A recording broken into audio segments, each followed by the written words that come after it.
Hello guys, आज हम पढ़ने जा रहे हैं कृष्ण भक्ति शाखा के प्रमुख कवि और उनकी रचनाएं। कृष्ण का प्रभु विष्णु व्यक्तित्व इतिहास, गाथा, पुराण, मिथक आदि सब में अपने मार्तंडीय आभा के साथ उभर कर आया है। पुराणों में कृष्ण का मानसीकरण हुआ, जिसने भक्ति काव्य को नई पृष्ठभूमि दी। इससे कृष्ण कथा को व्यापक आधार मिला। इसलिए जयदेव से लेकर सूरदास, रसखान आदि तक कृष्ण कथा की अखंड अविरल धारा निर्विरोध बहती चली आई। कृष्ण भक्ति काव्य मध्यकालीन सामंती समाज की उपज है, पर यह उसे संवेदना के धरातल पर ललकारतन भी है। कृष्ण काव्य सामंती देहवाद के स्थान पर प्रेममय रागात्मक भावबोध के स्वीकृति देता है, जिसका पर्यवसान भक्ति में हुआ है। भक्ति के लिए शास्त्र भी बना और काव्य शास्त्र भी, किंतु कृष्ण भक्ति काव्य शास्त्र के स्थान पर लोक का वर्णन करता है, कर्मकांड की अनिवार्यता को तिलांजलि दे डालता है, आराध्य और आराधक के बीच सीधा संवाद स्थापित करता है।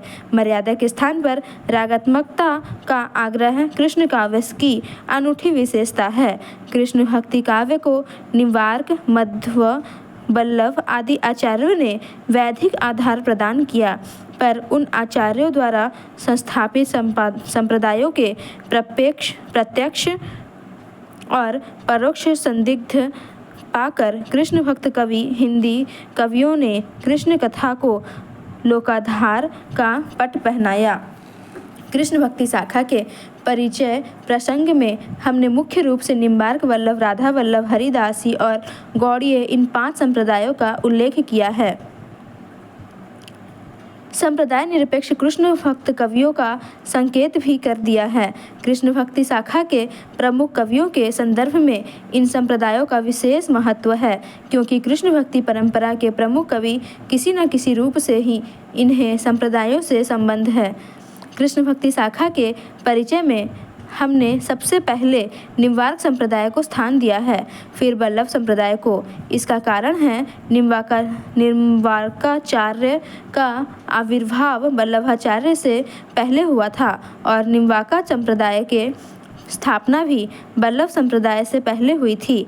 किंतु जहाँ तक प्रमुख कवि का प्रश्न है, निसंदेह सूरदास कृष्ण भक्ति शाखा के प्रतिनिधि कवि माने जाते हैं।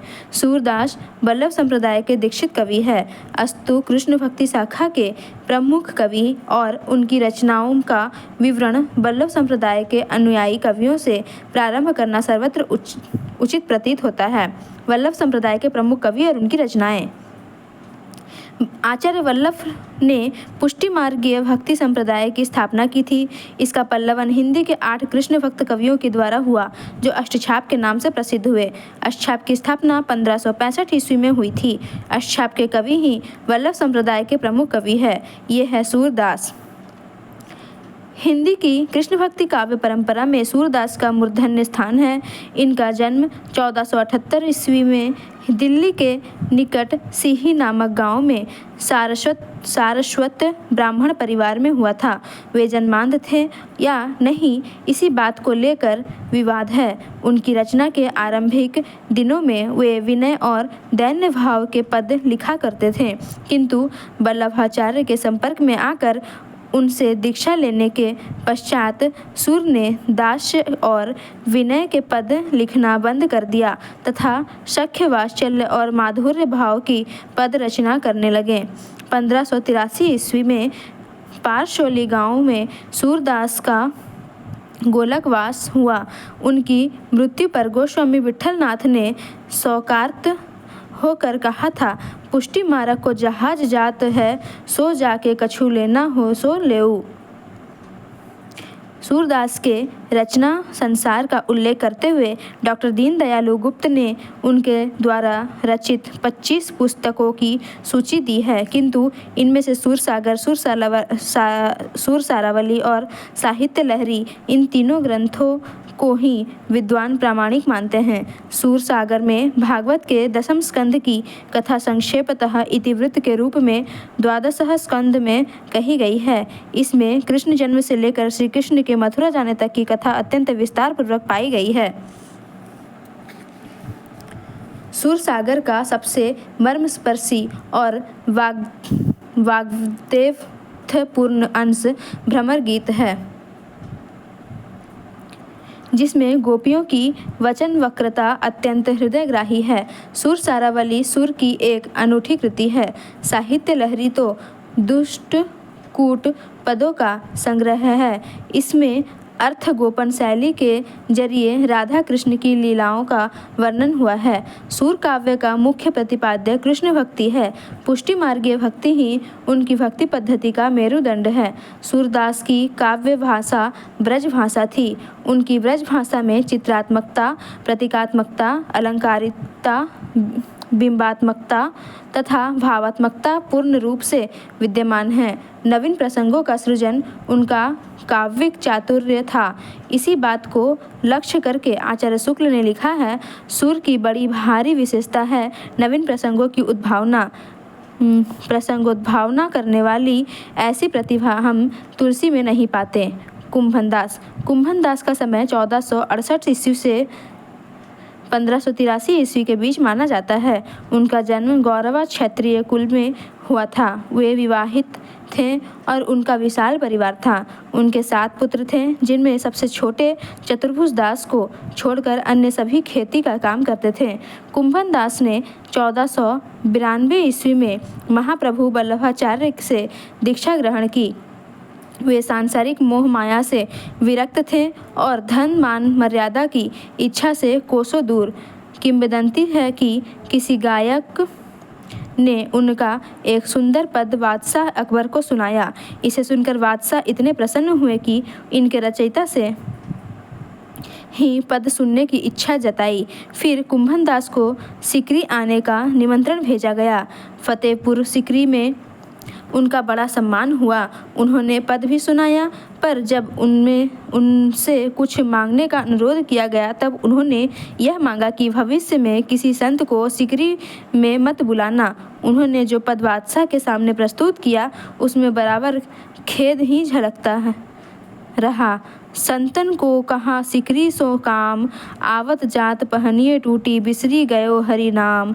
जिनको मुख देखे दुख उपजत, तिनको करीवे परिसलाम। कुंभन दास लाल गिरिधर बिनु और सबे वे काम। कुंभन दास का कोई स्वतंत्र ग्रंथ नहीं मिलता। विविध ग्रंथों में उनके पद संकलित पाए जाते हैं। उनकी भाषा साधारण ब्रज भाषा है। परमानंद दास अष्टछाप के कवियों में सूरदास और नंददास के बाद काव्य सौष्ठव की दृष्टि से परमानंद दास का महत्वपूर्ण स्थान है। इनका जन्म 1493 ईस्वी में कन्नौज में एक निर्धन कान्य कुब्ज ब्राह्मण परिवार में हुआ था। शैशव से ही काव्य रचना की प्रवृत्ति उनमें विद्यमान थी। संगीत का भी उन्हें अच्छा खासा ज्ञान था। इन्होंने वल्लभाचार्य से प्रयाग में दीक्षा ग्रहण की और बाल लीला संबंधी पद लिखने लगे। परमानंद दास की रचनाओं में परमानंद सागर, परमानंद के पद और वल्लभा संप्रदाय कीर्तन पद संग्रह आदि प्रमुख है। इनके अलावा दान लीला और ध्रुव चरित को भी इनकी प्रकृतियाँ कही जाती है। इनके पदों में कृष्ण के मथुरा गमन से भ्रमर गीत तक के प्रसंग का ही मुख्यतः वर्णन किया गया है। इनके सर्वाधिक पद बाल लीला संबंधी है। इन्होंने अपनी रचनाओं में कृष्ण के ईश्वरीय पक्ष का वर्णन न करके केवल माधुर्य पक्ष की लीलाओं का गान किया है। वियोग श्रृंगार के वर्णन में उन्हें अद्भुत सफलता प्राप्त है। उनकी भाषा ब्रज है। कृष्णदास का जन्म गुजरात के चिलोतरा गांव में 1496 ईस्वी में हुआ था। उनके पिता गांव के मुखिया थे। ये जाति के कुनवी थे। बचपन में कृष्णदास घर बार छोड़कर ब्रज आ गए। उन्होंने 1510 ईस्वी में मथुरा में महाप्रभु वल्लभाचार्य से दीक्षा ली। अपनी बुद्धि और भक्ति के कारण ये श्रीनाथ जी के मंदिर में अधिकारी पद पर आसीन हुए। सन 1578 के आसपास उनका ब्रजवास हुआ। कृष्णदास काव्य और संगीत के मर्मज्ञ थे, साथ ही सुकवि और गायक भी। उन्होंने बाल लीला, राधा कृष्ण प्रेम, रूप सौंदर्य आदि का मनोहारी वर्णन किया है, जुगल मानचरित नामक इनका एक छोटा सा ग्रंथ है। इसके अतिरिक्त इनके बनाए 2 ग्रंथ और कहे जाते हैं, भ्रमर गीत और प्रेम तत्व निरूपण। लेकिन अधिकांश विद्वान उनके कोई स्वतंत्र ग्रंथ न होने की बात करते हैं। उनकी कविता साधारण कोटि की है, जो फुटकल पदों के रूप में इधर उधर मिलती है। नंददास बहुमुखी प्रतिभा के अधिकारी है। काव्य, सौष्ठव और भाषा की प्रांजलता की दृष्टि से नंददास का स्थान महाकवि सूरदास के बाद ही माना जाता है। उनके जीवन वृत्त को लेकर विद्वानों में काफ़ी मतभेद है। बताया जाता है कि नंददास का जन्म 1533 ईस्वी में उत्तर प्रदेश के सोरो के रामपुर गांव में हुआ था। इनके पिता का नाम जीवन राम था। ये जाति के सनाढ़ ब्राह्मण थे और संबंध में तुलसीदास की चचेरे भाई गोकुल में आकर इन्होंने गोस्वामी विट्ठलनाथ से दीक्षा ग्रहण की। सूरदास की प्रेरणा से कमला नामक कन्या से विवाह भी रचा। घर गृहस्थी बसाई। जीवन के अंतिम दिनों में वे गोवर्धन वापस आ गए। सन 1583 के लगभग मानसी गंगा के तट पर उनका देहावसान हुआ। काशी जाकर नंददास ने विधिवत शास्त्रानुशीलन किया था। इन्होंने अपने कवि कर्म के दौरान 15 ग्रंथों की रचना की है। वे हैं अनेकार्थमंजरी, मानमंजरी, रसमंजरी, रूपमंजरी, विरह मंजरी, प्रेम 12 खड़ी, श्याम सगाई, सुदामा चरित, रुक्मणी मंगल, भंवर गीत, रास पंचाध्यायी, सिद्धांत पंचाध्यायी,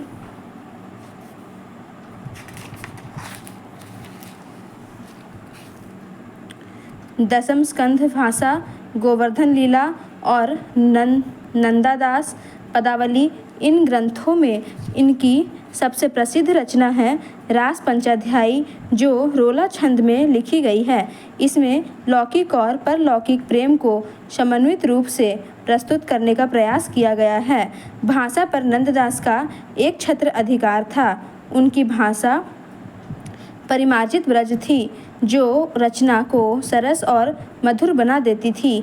उनके काव्य, सौष्ठव और भाषा प्रयोग को देखकर ही शायद यह कहावत प्रसिद्ध हो चली है कि और कवि गढ़िया नंददास जड़िया। गोविंद स्वामी का जन्म राजस्थान के आंतरी गांव में 1505 ईस्वी में हुआ था। अंतसाक्ष्य से मालूम होता है कि ये गृहस्थ थे और इनकी एक पुत्री भी थी। संन्यास लेने के बाद वे ब्रजमंडल में महावान नामक स्थान में आकर बस गए और वहीं रहकर भजन कीर्तन करने लगे। 1535 ईस्वी में इन्होंने गोस्वामी विट्ठलनाथ से पुष्टि मार्ग की दीक्षा ली। फिर महावन छोड़कर गोवर्धन चले आते और वहीं स्थायी रूप से बस गए। जनश्रुति है कि ये अकबर दरबार का प्रसिद्ध गायक तानसेन के संगीत गुरु थे। गोवर्धन में रहते हुए इनका गोलकवास 1585 ईस्वी में हुआ। गोविंद स्वामी ने किसी स्वतंत्र ग्रंथ का प्रणयन नहीं किया। समय समय पर भजन कीर्तन के लिए ये जो पद लिखा करते थे, उन्हीं का संकलन गोविंद स्वामी के पद के नाम से प्रसिद्ध है। इनके द्वारा रचित 600 पद बताए जाते हैं। इनके काव्य की भाषा ब्रज है। कविता में संगीत के लय स्वर की ओर इनका विशेष ध्यान रहा है। छित स्वामी का समय 1515 ईस्वी से 1585 ईस्वी के मध्य माना जाता है। ये मथुरा के चतुर्वेदी ब्राह्मण थे। घर में जजमानी और पंडागिरी होती थी। पंडा होने के नाते ये बड़े अक्कड़ और उद्दंड स्वभाव के थे। प्रसिद्ध है कि छित स्वामी बीरबल की पुरोहित थे। अपनी उद्दंडता और लड़ाई झगड़े के लिए ये बदनाम थे और मथुरा में जीतू चौबे के नाम से जाने जाते थे। किंतु जब वे गोस्वामी विट्ठलनाथ के सत्संग में आए और उनसे दीक्षा ली, तब वे परम शांत भक्त हो गए, श्री कृष्ण का गुणगान करने लगे। काव्य और संगीत के प्रति उनकी विशेष रुचि थी, अतः उनका अधिकांश समय इसी काम में बीतता रहा। छिद स्वामी ने किसी स्वतंत्र ग्रंथ का प्रणयन नहीं किया। भजन कीर्तन के लिए उन्होंने जो स्फुट पद की रचना की वही पदावली के नाम से प्रसिद्ध है, जिसमें लगभग 200 पद संकलित हैं। छिद स्वामी की कविता साधारण कोटि की है, फिर भी भाव से आपूरित है। उनकी भाषा साहित्यिक ब्रज भाषा है। चतुर्भुज दास अष्टछाप के कवि कुंभन दास के सबसे छोटे पुत्र और गोस्वामी विट्ठलनाथ के शिष्य थे।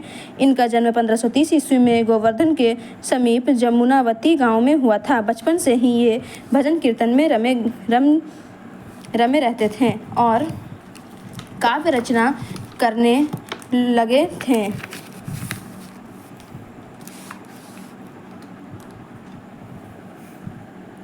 इनका देहावसान 1585 ईस्वी में हुआ।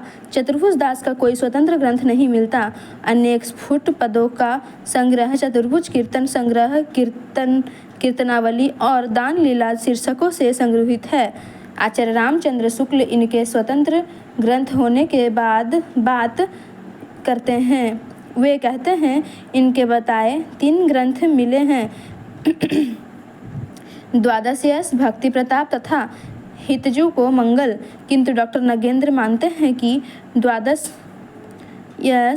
मधुमालती और भक्ति प्रताप नाम से इनके जो अन्य ग्रंथ बताए जाते हैं वे इनके न होकर राधा वल्लभीय तथा अन्य चतुर्भुज दास के हैं।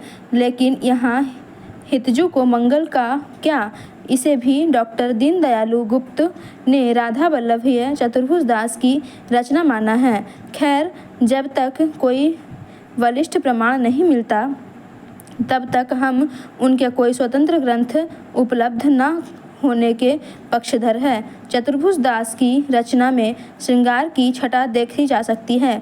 उन्होंने काव्यों में साधारण ब्रज भाषा को ही अपनाया है। उनके पद सरस, सुंदर और गेय योग्य हैं। निम्बार्क संप्रदाय के प्रमुख कवि और उनकी रचनाएं। निम्बार्क संप्रदाय कृष्ण भक्ति से संबंध रखने वाला एक प्रमुख वैष्णव संप्रदाय है। निम्बार्काचार्य इस संप्रदाय के प्रवर्तक माने जाते हैं। आज भी उत्तर भारत में इस संप्रदाय के अनेक मंदिर विद्यमान हैं। निम्बार्क संप्रदाय के प्रमुख कवियों का विवरण आगे प्रस्तुत है। श्री भट्ट का समय संवत 1542 से 1610 के बीच माना जाता है। आचार्य शुक्ल ने इसका जन्म संवत 1595 में होने का अनुमान किया है। इनका जन्म स्थान मथुरा का ध्रुव टीला है। ये केशव काश्मीर भट्ट के प्रधान शिष्य थे। इनकी जाति गौड़ ब्राह्मण थी। संप्रदाय में इन्हें हितु सखी का अवतार माना जाता है। इनकी प्रमुख कृति है युगल शतक।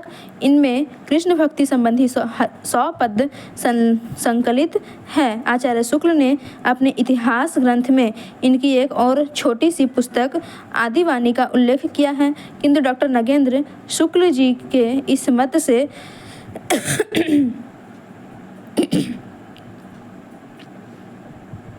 असहमत हैं। वे आदिवाणी को अलग कृति ना मानकर युगल शतक का ही एक दूसरा नाम स्वीकार करते हैं। खैर, जो भी हो, युगल शतक निर्विवाद रूप से श्री भट्ट जी की एक अनूठी कृति है।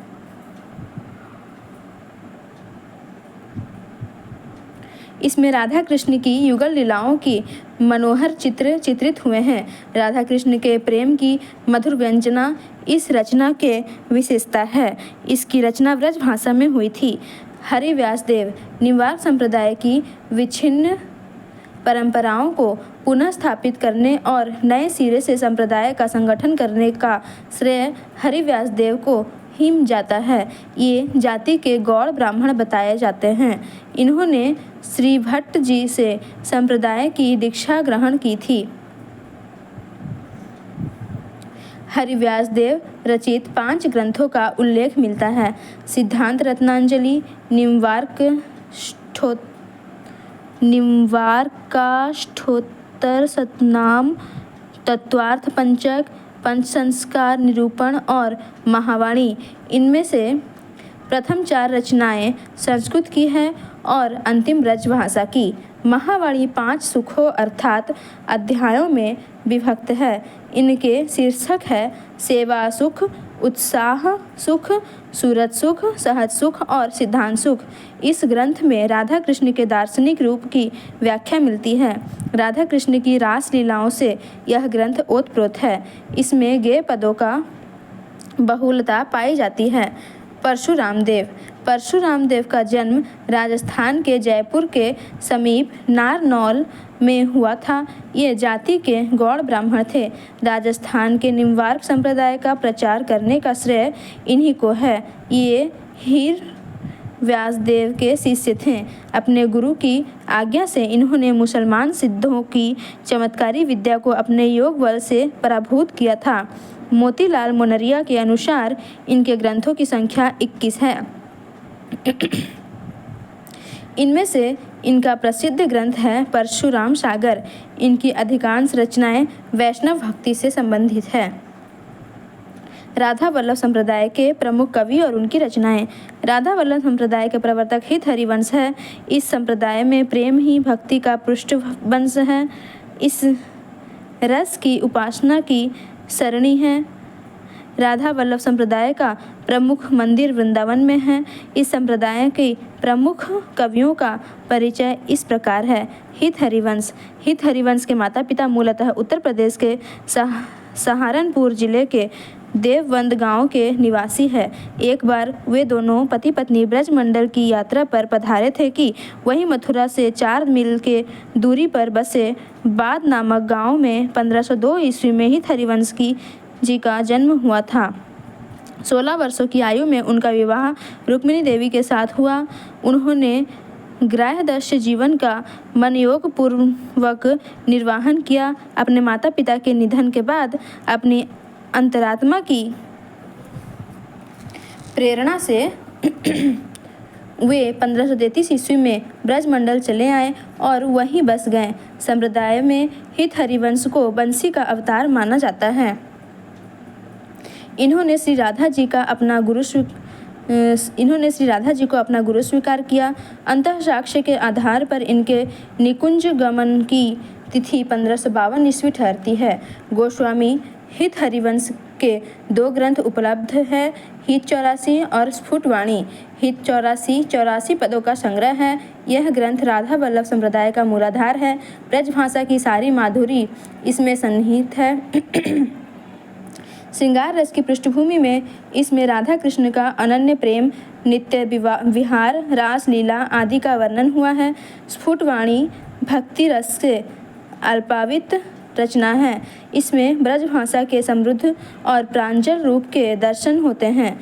दामोदर दास। राधा वल्लभ संप्रदाय में दामोदर दास सेवक जी के नाम से विख्यात है। उनके जीवन वृत्त के संबंध में ऐतिहासिक प्रमाणों का अभाव है। भगवत मुदित के अनुसार इनका जन्म गोंडवाना प्रदेश के गढ़ा नामक गांव में हुआ था। ये जाति के ब्राह्मण थे। सेवक वाणी इनकी प्रमुख रचना है। धार्मिक दृष्टि से संप्रदाय में इनका विशेष महत्व है। आज भी सेवक वाणी हित 84 की पूरक मानी जाती है। इसकी भाषा ब्रज भाषा है। हरिराम व्यास। हरिराम व्यास का जन्म 1492 ईस्वी में ओरछा में हुआ था। ये जाति के सनाढ़ ब्राह्मण थे।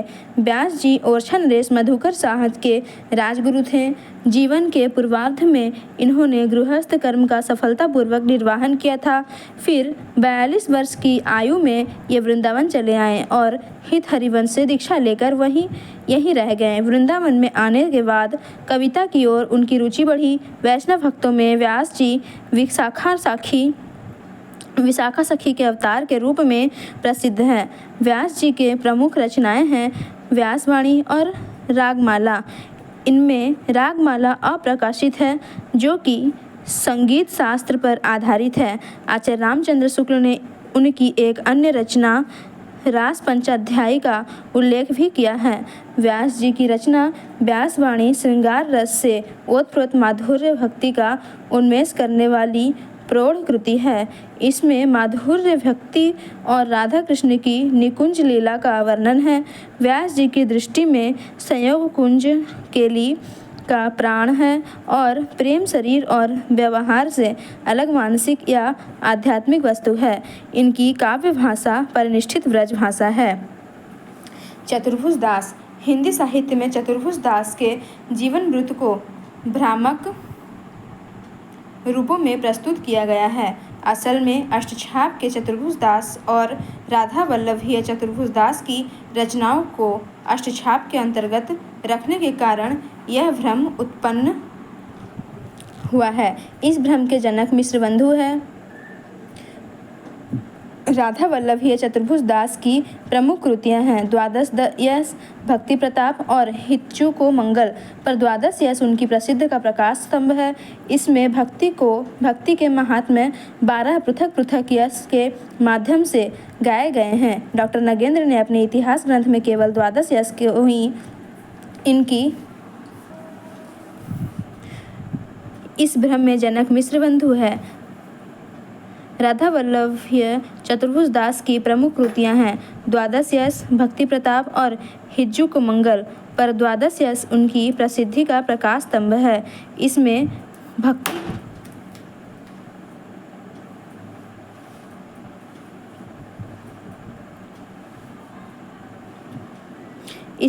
भक्ति के महात्म्य 12 पृथक पृथक यश के माध्यम से गाए गए हैं। डॉक्टर नगेंद्र ने अपने इतिहास ग्रंथ में केवल द्वादश यश को ही इनकी स्वतंत्र रचना स्वीकार की है और शेष 2 रचनाओं को तृतीय और एकादश यश के रूप में द्वादश यश के अंतर्गत ही माना है। द्वादश यश की भाषा साहित्यिक ब्रज भाषा है। ध्रुवदास का जन्म देवबंद में 1573 ईस्वी के आसपास एक कायस्थ परिवार में हुआ था।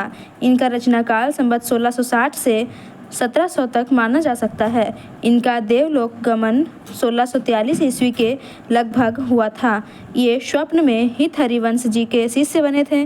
ध्रुवदास की रचनाओं की संख्या 42 बताई जाती है, जो इस प्रकार है: जीवदशा लीला, वैदक ज्ञान लीला, मान शिक्षा लीला, वृंदावन सत लीला, ख्याल हुलास लीला, भक्त नामावली लीला, बृहद 52 पुराण की भाषा लीला, सिद्धांत विचार लीला, प्रीति चौवनी लीला, आनंदाष्टक लीला, भजनाष्टक लीला, भजन कुंडलिया लीला, भजन सत लीला, भजन श्रृंगार रस लीला, मन श्रृंगार लीला, हित श्रृंगार लीला, सभा मंडल लीला, रस मुक्तावली लीला, रस हीरावली लीला, रस रत्नावली लीला, प्रेमावली लीला, प्रियाजी नामावली लीला, रहस्य मंजरी लीला, सुख मंजरी लीला, रति मंजरी लीला, नेह मंजरी लीला, वन विहार लीला, रंग विहार लीला, रस विहार लीला,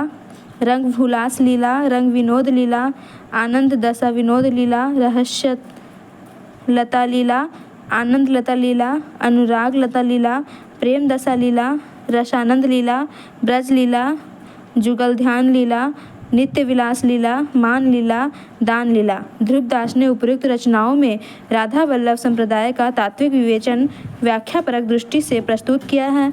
जटिल और दुर्बोध तत्वों को समझने के लिए उन्होंने वचनिका का भी प्रयोग किया है।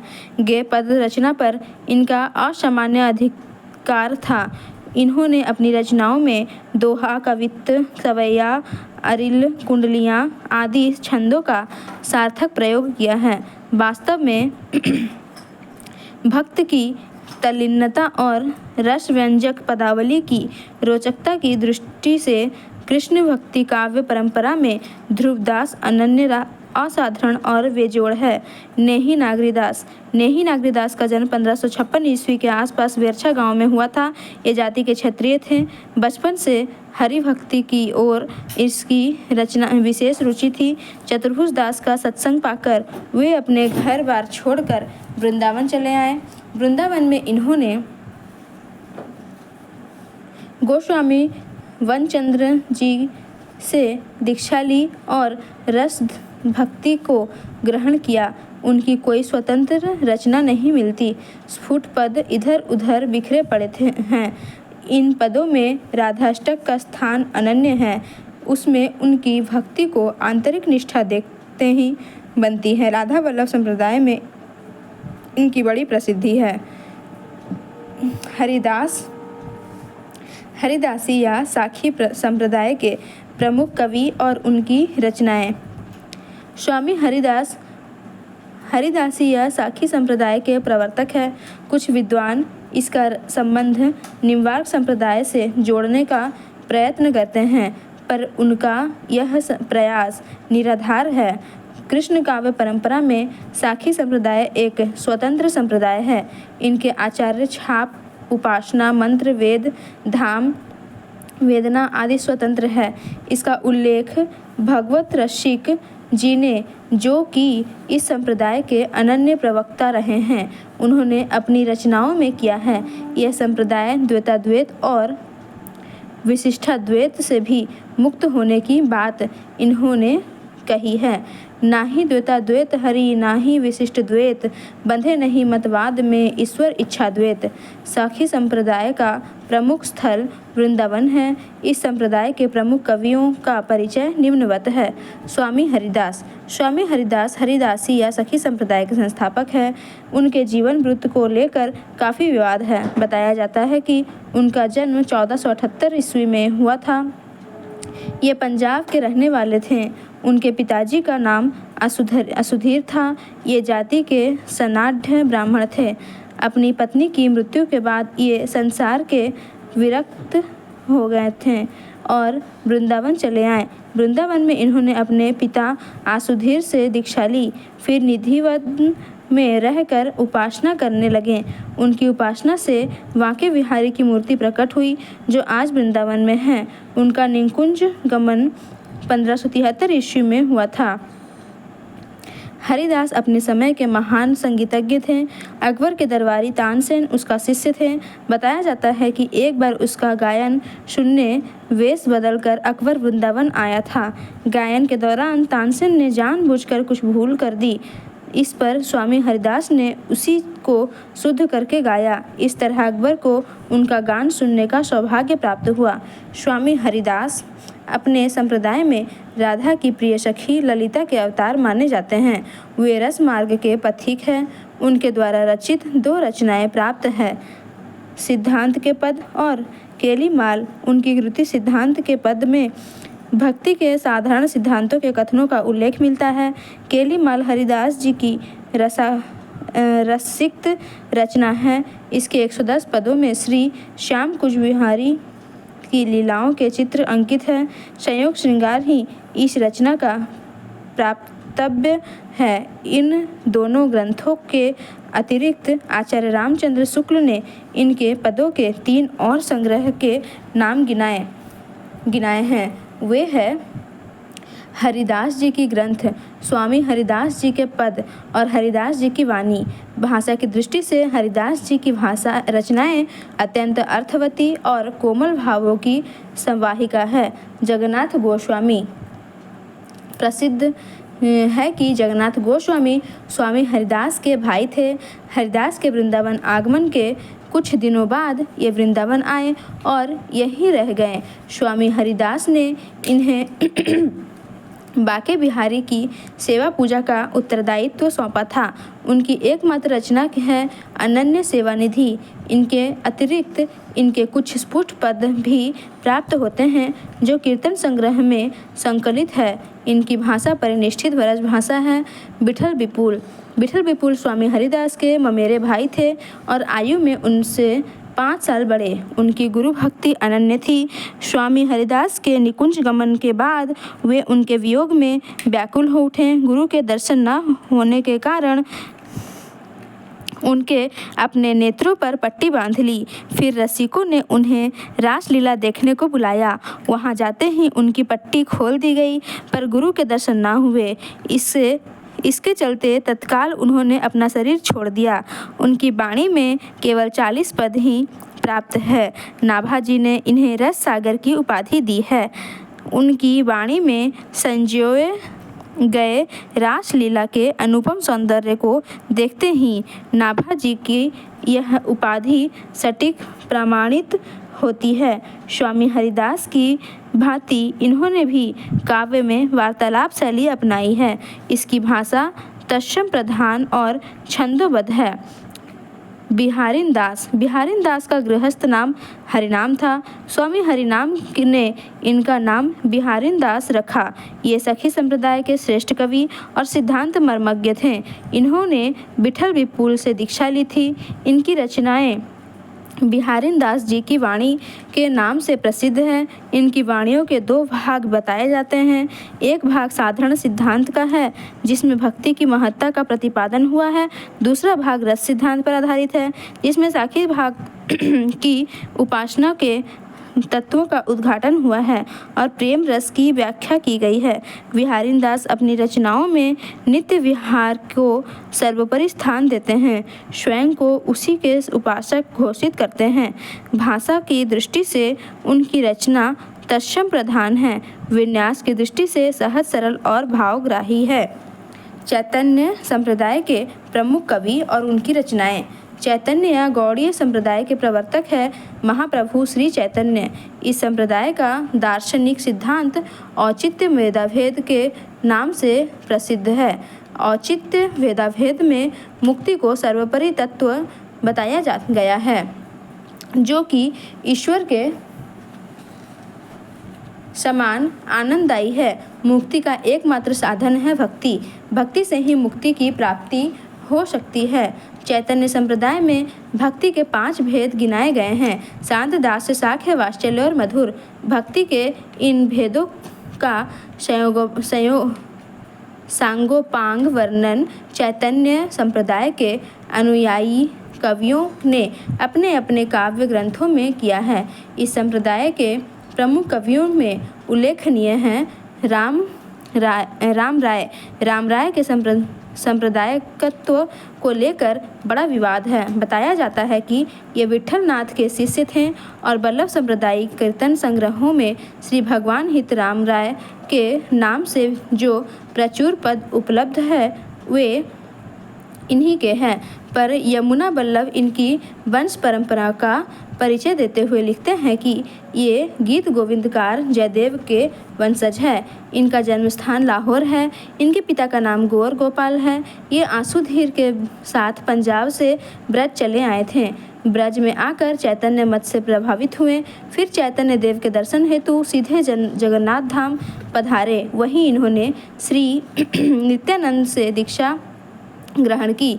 डॉक्टर नगेंद्र अपनी पुस्तक हिंदी साहित्य के इतिहास में वल्लभ संप्रदाय राम राय को गौड़ीय संप्रदाय राम राय को एक और अभिन्न मानते हुए लिखते हैं, हो सकता है कि ये जीवन के आरंभिक भाग में वल्लभ संप्रदाय रहे हो और अंत में चैतन्य मत से प्रभावित होकर गौर किशोर की उपासना में अनुरक्त हुए हो। हम डॉक्टर नगेंद्र जी के इस मत से असहमत है। हमारा मानना है वल्लभ संप्रदाय के हित राम राय और चैतन्य संप्रदाय के राम राय 2 स्वतंत्र व्यक्तित्व के अधिकारी हैं। इनकी रचनाओं में भागवत समानताएं तो मिलती है, पर दर्शन के आधार पर दोनों के वैचारिक धरातल अलग अलग है। राम राय की 2 रचनाएं ब्रज भाषा में मिलती है, गीत गोविंद भाषा और आदिवाणी। गीत गोविंद के श्लोकों का ब्रज भाषा पदों में किया गया अनुवाद ही गीत गोविंद भाषा है। आदिवाणी राम राय की अनूठी रचना है। इसके कुल 100 पद हैं। इसमें राधा कृष्ण की लीला का सरस सुंदर गायन हुआ है। सखी भाव से राधा कृष्ण की उपासना ही कवि का मुख्य प्रतिपाद्य है। भाव गांधीर्य की दृष्टि से राम राय हरिदास जी के निकट गाए जाते हैं। सूरदास मदन मोहन का जन्म 1513 ईस्वी के आसपास हुआ था। इनका मूल नाम सूरदास था, पर अपने उपास्य देव मदन मोहन जी के अंगीकार के कारण इनका नाम सूरदास मदन मोहन पड़ा। ये जाति के ब्राह्मण और गौड़ीय संप्रदाय के वैष्णव थे। बादशाह अकबर के अमीन और संडीले के रूप में इनकी नियुक्ति हुई थी। प्रसिद्ध है कि एक बार खजाने के 13 लाख मुद्राएं आई। इन्होंने उन मुद्राओं को साधुओं की सेवा में लगा दिया और स्वयं चुपचाप वृंदावन चले गए। जाते समय उन्होंने खजाने के विवरण में लिखा था, 13 लाख संडीले उपजे सब साधुन मिली गटके, सूरदास मदन मोहन वृंदावन को सटके। बादशाह अकबर उनकी भावना पर प्रसन्न हुए, पर टोडरमल ने उन्हें वृंदावन से मंगवाया और कारागार में डाल दिया। फिर अकबर ने इन्हें मुक्त कराया। सूरदास मदन मोहन की कविता बड़ी सरल और आकर्षक है। यही कारण है कि इनके बनाए हुए बहुत से पद सूरसागर में मिल गए हैं। इनकी कोई स्वतंत्र पुस्तक नहीं है। फुटकर पद अवश्य मिल जाया करते हैं। बाबा कृष्णदास ने इनके 105 पदों का संग्रह सुहृद वाणी के नाम से किया है। इनकी कविता भावपूर्ण है। इनका काव्य कला विधान भी उत्कृष्ट कोटि का है। गदाधर भट्ट का जन्म 1513 से 1523 ईस्वी के मध्य माना जाता है। ये दाक्षिणात्य के ब्राह्मण थे। आचार्य रामचंद्र शुक्ल के अनुसार ये श्री चैतन्य महाप्रभु को भागवत सुनाया करते थे और उनसे दीक्षा ली थी, पर डॉक्टर नगेंद्र शुक्ल जी के इस मत से सहमत नहीं थे। वे कहते हैं, जो सज्जन उन्हें श्रीमद् भागवत की कथा सुनाया करते थे वे गदाधर पंडित थे, गदाधर भट्ट नहीं। खैर, गदाधर भट्ट भागवत के सर्वश्रेष्ठ प्रवक्ता थे, यह निर्विवाद है। ये संस्कृत के उद्भट पंडित थे और ब्रज भाषा पर इनका असाधारण अधिकार था।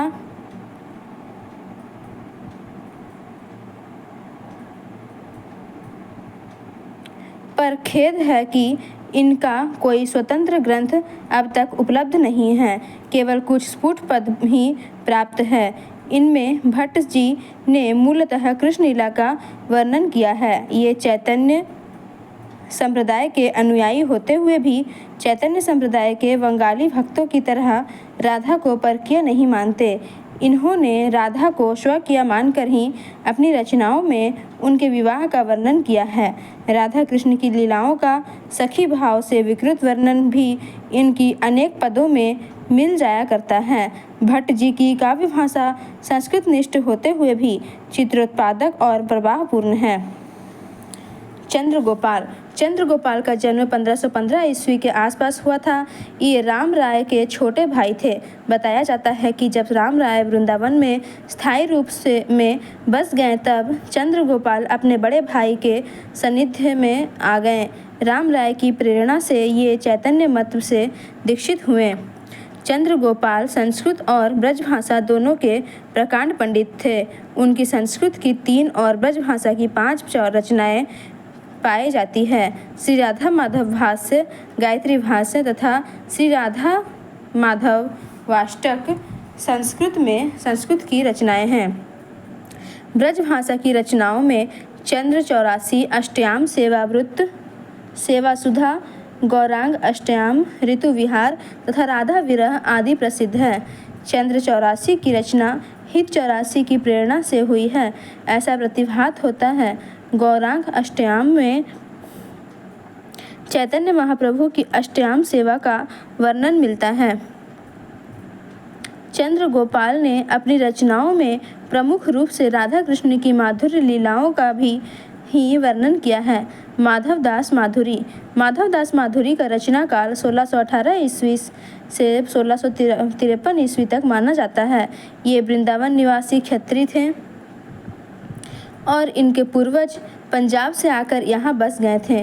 माधुरी जी की रचनाओं में केली माधुरी, वंशीवट माधुरी, वृंदावन माधुरी, उत्कंठा माधुरी, दान माधुरी, हेरी माधुरी और जी की बधाई आदि प्रमुख है। इनकी ये सारी रचनाएं श्री माधुरी वाणी से में संकलित हैं। इन्होंने अपनी रचनाओं में चैतन्य महाप्रभु और उनके परिकरों की वंदना की है। इनके काव्य में विचार पक्ष की प्रौढ़ता और अनुभूति की प्रबलता है।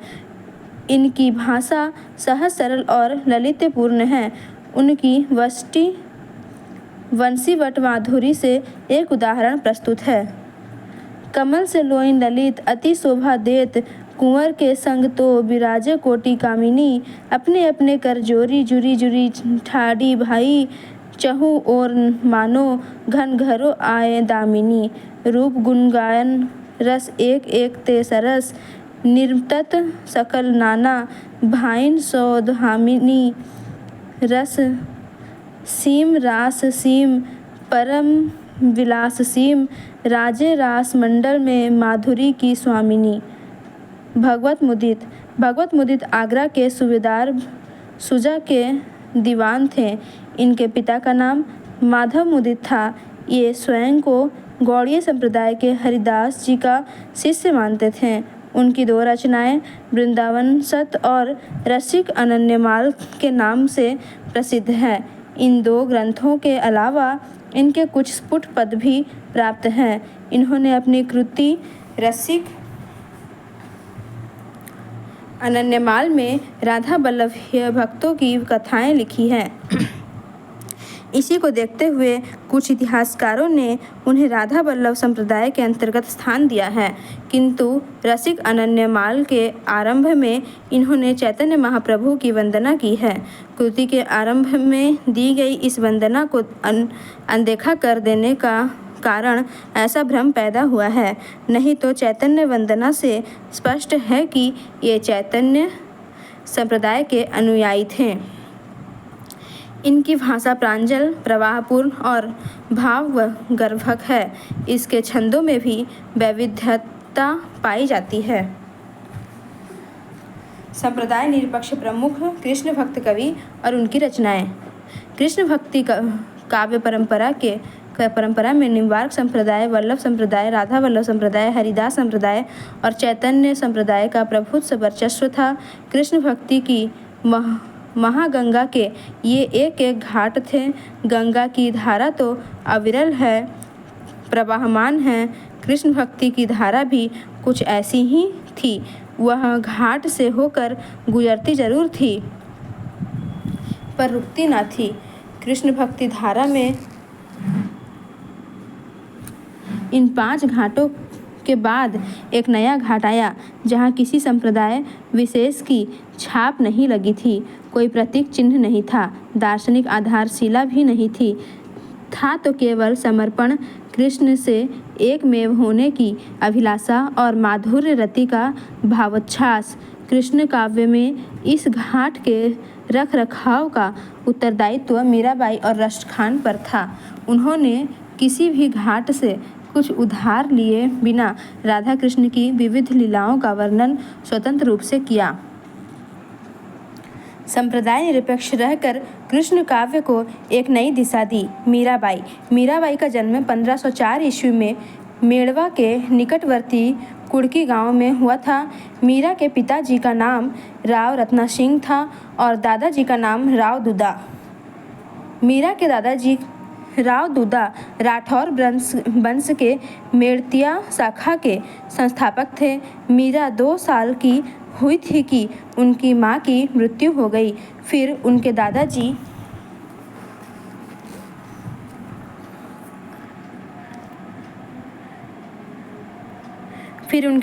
राव दूदा उन्हें कुड़की से मेड़ात ले आए, उनका पालन पोषण किया। वे परमवीर के साथ साथ महावैष्णव भी थे। उन्हीं के छत्र छाया में रहकर मीरा के हृदय में गिरधर गोपाल की प्रति अनन्य आस्था उत्पन्न हुई। मीराबाई जब केवल 12 साल की थी, तब उनका विवाह चित्तौड़ के राणा शंगा के ज्येष्ठ पुत्र भोजराज से 1516 ईस्वी में हुआ। दुर्भाग्य से विवाह के 7 साल बाद उनके पति भोजराज की मृत्यु हो गई। तत्कालीन राजपूती प्रथा के अनुसार मीरा सती नहीं बनी, क्योंकि वे स्वयं को अविनाशी स्वामी की चिर सुहागिनी मानती थी। यह घटना राज परिवार के लिए बिल्कुल अप्रत्याशित थे। इधर मीरा साधुओं के सत्संग और पूजा पाठ में अपना समय व्यतीत करने लगी। राणा शंगा की पुत्रवधू का यह स्वच्छंद आचरण राज परिवार को रास नहीं आया। राणा संगा के उत्तराधिकारी विक्रम सिंह ने उन्हें अनेक यातनाएं दी। इस यातना कर्म में उनके मंत्री विजयवर्ती वाणिया भी शामिल था। मीरा के पास विष का प्याला भेजा गया, जिसे वे खुशी खुशी पी गई, पर उसका कोई असर नहीं हुआ। मीरा के पास पिटारी में सांप भेजे गए, पर मीरा के अचल प्रभु प्रेम के चलते ये भी उसका बाल बाका न कर सका। चित्तौड़ में यातनाएं झेल रही मीराबाई एक दिन वृंदावन चली आई। यही उनकी भेंट जीव गोस्वामी से हुई। मीरा की प्रेम निष्ठा से जीव गोस्वामी प्रभावित हुए। बताया जाता है कि गुरु की खोज करते करते मीराबाई किसी दिन रैदास के पास पहुंची। रैदास अंदर थे। उनके शिष्यों ने रैदास को मीरा के आगमन का अभिप्राय बताया। रैदास ने मीरा को नारी करार देते हुए अपनी शिष्या बनाने से इनकार कर दिया। फिर मीरा ने कहा, हे गुरुवर, कृपा करके जरा आप बताइए, इस संसार में पुरुष कौन है? परम पुरुष तो एक अकेले भगवान श्री कृष्ण ही हैं, से सभी तो नारियां हैं। मीरा के मुंह से ऐसी बातें सुनकर रैदास की आंखें खुल गई। वे लज्जित हुए और अंत तो गलत्या उन्हें अपनी शिष्या बना लिया। वृंदावन में आकर मीरा की भक्ति माधुर्योपासना की ओर मुड़ी। वृंदावन में मेरे तो गिरधर गोपाल दूसरों न कोई, जाके सिर मोर मुकुट मेरो पति सोई का गीत गाते गाते मीरा को यह प्रतिभात होने लगा कि उनके नटवर नागर तो कब के वृंदावन छोड़कर द्वारका जा विराजे हैं। फिर क्या था, मीरा वृंदावन से द्वारका चली पड़ी। वही रणछोड़ मंदिर में भगवान की मूर्ति के सम्मुख भजन कीर्तन करते हुए 1558 ईस्वी में उसका गोलकवास हुआ। मीराबाई की रचनाओं का उल्लेख करते हुए डॉक्टर नगेंद्र और डॉक्टर बच्चन सिंह अपने अपने इतिहास ग्रंथों में इसकी संख्या 11 बताते हैं। वे है गीत गोविंद की टीका, नरसी जी की मायरा, राग सोरठ का पद, मलार राग, राग गोविंद, सत्यभामानुरुषणं, मीरा की गरवी, रुक्मणी मंगल, नरसी मेहता की हुंडी, चरित और स्फुट या प्रस्फुट पद। दोनों विद्वान इनमें से केवल स्फुट पदों को ही मीरा की प्रामाणिक रचना मानते हैं। मीराबाई के स्फुट पदों का संकलन मीराबाई के पदावली के नाम से प्रकाशित हो चुका है। मीराबाई का काव्य उनका अंतर्मन से निःसृत भाव भक्ति और प्रेमोच्छ्वास का सहज साकार स्वरूप है। उनकी कविता का आदि रस है वियोग या विप्रलंभ श्रृंगार। उनकी प्रेम साधना श्वाकिया की प्रेम साधना थी। सचमुच मीरा के विरह भावना अनन्य थी। उनकी काव्य भाषा सामान्यतः राजस्थानी मिश्रित व्रज है, जिसमें गुजराती का विशेष पुट है। मीरा का व्यक्तित्व बहुरंगी और बहुआयामी है। उनकी रचनाओं में उनके बहुरंगी व्यक्तित्व का स्पष्ट प्रभाव देखा जा सकता है। इसका आकलन करते हुए डॉक्टर बच्चन सिंह ने उचित लिखा है, उनमें एक और निर्गुण पंथ का योग, अनहदनाद, शून्य महल, सूरत, त्रिकुटी आदि है, तो दूसरी ओर सूरदास के विनय के पदों की तरह पद भी है।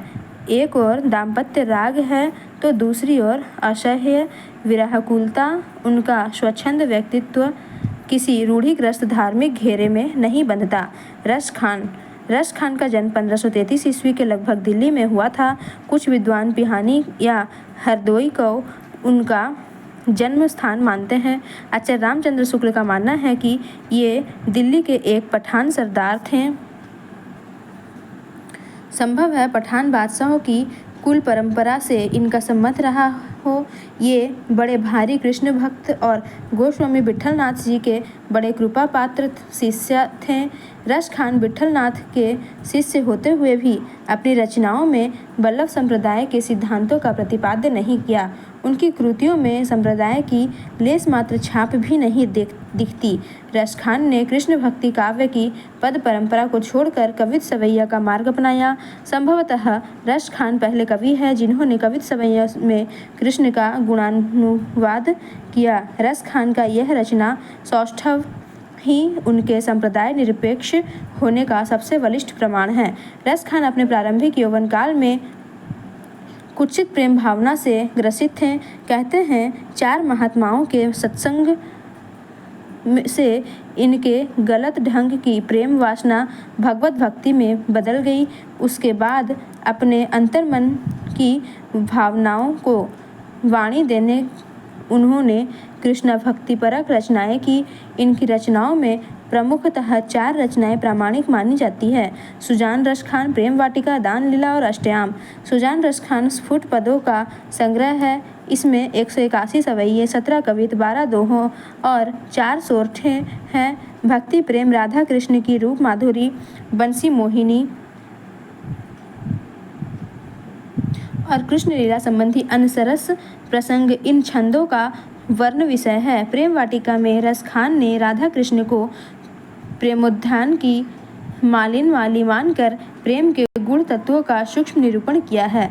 दान लीला एक छोटा सा प्रबंध काव्य है जिसमें केवल 11 छंद हैं। प्रसिद्ध पौराणिक प्रसंग को इससे राधा कृष्ण संवाद के रूप में चित्रित किया गया है। रस खान ने अष्टयाम में श्री कृष्ण की दिनचर्या और क्रीड़ाओं का विस्तृत वर्णन किया है। रस खान प्रेम तत्व निरूपण को के मर्मज्ञ माने जाते हैं। इसका प्रेम वर्णन बड़ा सूक्ष्म, व्यापक और विशद है। उनके काव्य का प्रमुख रस है श्रृंगार। श्रृंगार के अतिरिक्त उनकी कविता में चित्रित दूसरा प्रमुख रस है वात्सल्य। वात्सल वर्णन के संदर्भ में उनकी तुलना सूर और तुलसी के साथ भी की जा सकती है। रस खान की काव्य भाषा शुद्ध, परिमार्जित एवं साहित्यिक ब्रज है। कृष्ण भक्ति काव्य परंपरा में वे प्रेम और श्रृंगार के अप्रतिम कवि है। उनके काव्य में उनके स्वच्छंद मन के सहज उद्गार पाए जाते हैं। धन्यवाद।